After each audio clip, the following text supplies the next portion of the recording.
There's this quiet hum that we all live with, this nagging feeling that you're just one thing away, just one purchase, one achievement, one symbol of success, and then finally, everything will just click into place, that you'll finally feel whole.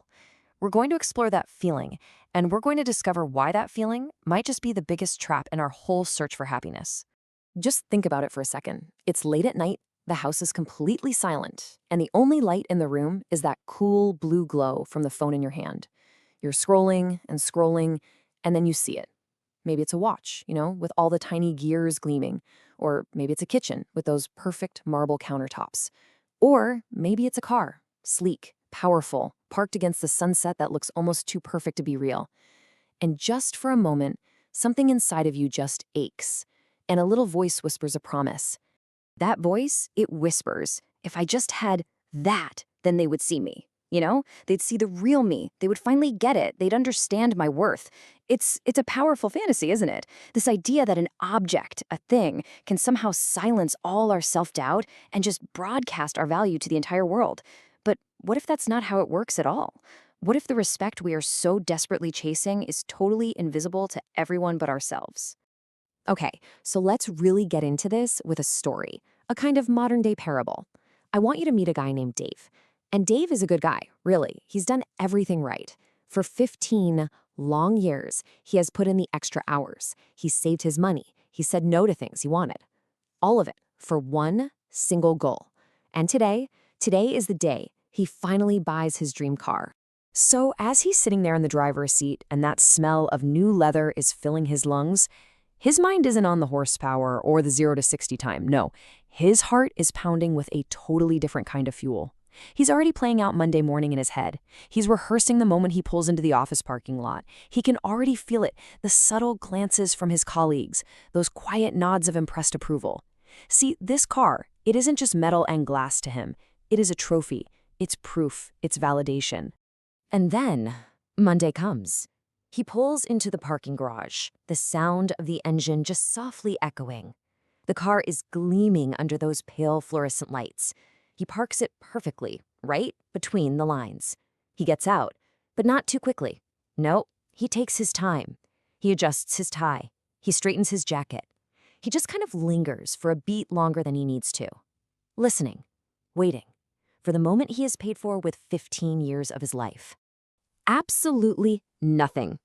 His boss walks right past, head down, completely buried in his phone, already in some meeting in his head.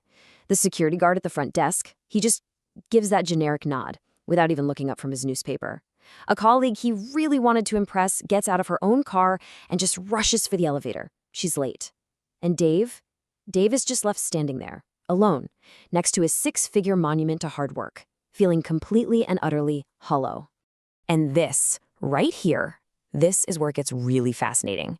This whole experience, it has a name.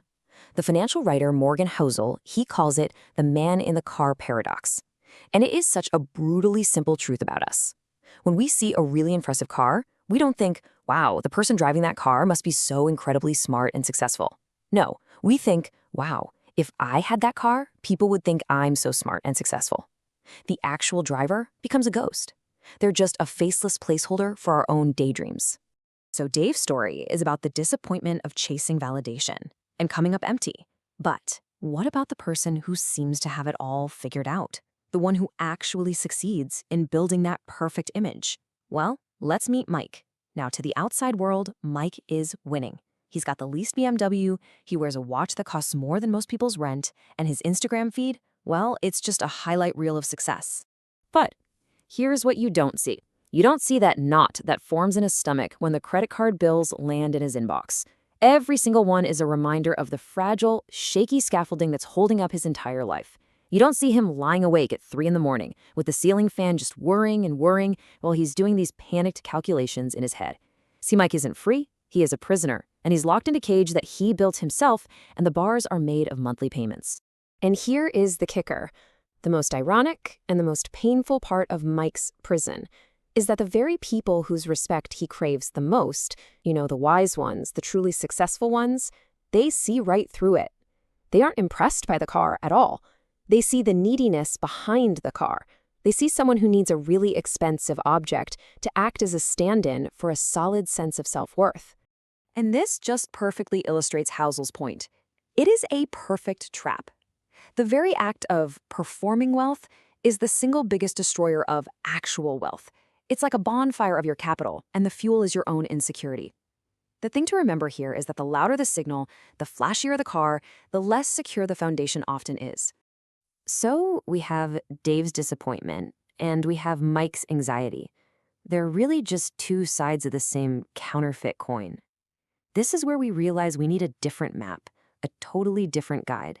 And that brings us to David. David represents another path entirely, a path of quiet liberation.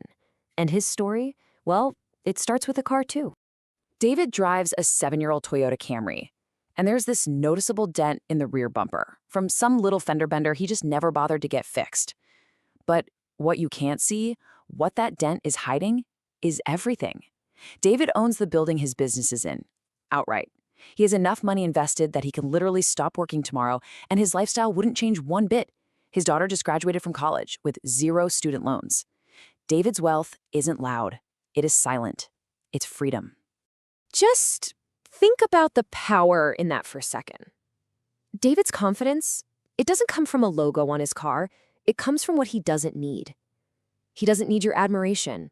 He doesn't need you to be impressed by him. And this absence of need is maybe the most magnetic, attractive quality a person can have. It is the real source of the genuine respect that poor Dave and Mike were chasing all along. And that's really what this all boils down to, isn't it? It was never, ever about the car. It was never about the watch. We have been taught by a world full of brilliant marketing that these things are the keys to unlocking the feelings that we truly, deeply crave. Feelings like respect, admiration, security, even love. But they're flawed keys. And more often than not, they lock us into the very prisons we were trying to escape in the first place. Okay, so we see the trap now. We get it. But the real question is, how do we dismantle it in our own lives? How do we stop performing for an audience that isn't really there and start living for ourselves? Well, it all begins by understanding a simple but really powerful cognitive bias that pretty much runs our lives. It's called the spotlight effect, and it's that deep, primal feeling that we're on a stage, and there's this harsh, bright spotlight following our every move, highlighting every flaw, every choice we make. You know that feeling, right? When you spill just a tiny bit of coffee on your shirt, you feel like every single person you see all day is just staring at that little stain. But the reality, almost no one notices. Why? Because they're way too busy worrying about the spotlight that's on them. So, the next time you feel that intense pull, that desire for some kind of status purchase, I want you to try a little thought experiment. It's really simple, but it is so profound. Just take a deep breath and mentally remove every single other person from the planet. Your friends, your family, your rivals, all the strangers on the internet. Everyone is gone. Now, in that total, beautiful silence with absolutely no one left to impress, do you still want it? If your honest, gut-level answer is no, then you've just uncovered a huge truth. You're not actually buying a product for the joy it brings you. You're buying a temporary Band-Aid for an insecurity. And just like any Band-Aid, it doesn't heal the wound underneath. It just covers it up for a little while before that same old ache comes right back. And this all leads us to the final, and I think the most important idea here. If the old status game, the game of cars and watches, is rigged to make us lose, well, then we need to just start playing a different game entirely. We need a new definition of wealth, a new kind of status that is actually worth chasing. Housel says that the highest form of wealth has absolutely nothing to do with what you can buy. It's the ability to wake up in the morning and say to yourself, I can do whatever I want today. It's the freedom to change your career, the freedom to spend a random Tuesday afternoon with your kids, the freedom to say no to things you just don't want to do. That control over your own time, that is the ultimate luxury. So, let's go back to that dented Toyota Camry one last time. When you see a car like that on the road now, I really hope you see it differently. Don't see a lack of ambition, see the evidence of freedom. See a person who has built a life so solid, so secure, that they don't have to spend a single dollar or a single moment of their time trying to prove it to anyone. That little dent, it isn't a flaw, it's a badge of honor. And this is the thought to carry with you. Your life is not a dress rehearsal. Your energy is finite. Your money is hard-earned. Stop spending it all on a performance for an audience that, for the most part, isn't even in their seats. They're all too busy starring in their own show. So, I'm going to leave you with this question. Forget the things. Forget what the commercials tell you you're supposed to want. What is the feeling that you are truly chasing? Is it freedom? Is it security? Is it peace of mind? And once you know that, once you really know that, what is the real status, the true wealth that you want to build in this one precious life you have?